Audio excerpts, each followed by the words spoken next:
மாவீரன் பிரபாகரனை அவர் எனக்கு இட்லி அவிச்சு கொடுத்தாரு. அப்புறம் என்னதான் அந்த ஆமைக்கறி சமைச்சு கொடுத்தாரு.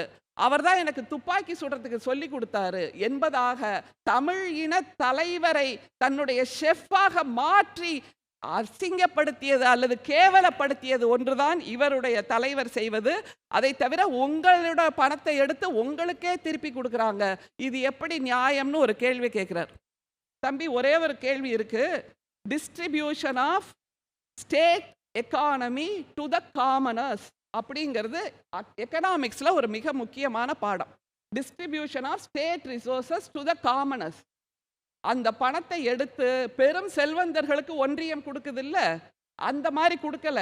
நம்முடைய முதல்வர், எங்களுடைய தலைவர் எளிய பெண்கள், விளிம்பு நிலை பெண்கள், அவர்களுக்கு ஒரு ஆதாரமாக எழுந்து நிற்பதற்காக நெம்புகோலாக, தூண்டுகோலாக, ஊன்றுகோலாக ஒரு 1000 ரூபாய் கொடுக்கிறார் என்றால் அதை கொச்சைப்படுத்துகின்ற வேலையைத்தான் நாம் தமிழர் கட்சி செய்து கொண்டிருக்கிறது என்பதை தமிழர்களே, தமிழச்சிகளே புரிந்து கொள்ளுங்கள். உங்களை கொச்சைப்படுத்தி கொண்டிருக்கிறார்கள். நீங்கள் ஓசியாக வாழ்ந்து கொண்டிருக்கிறீர்கள், இலவசத்தை பெறுகிறீர்கள் என்று.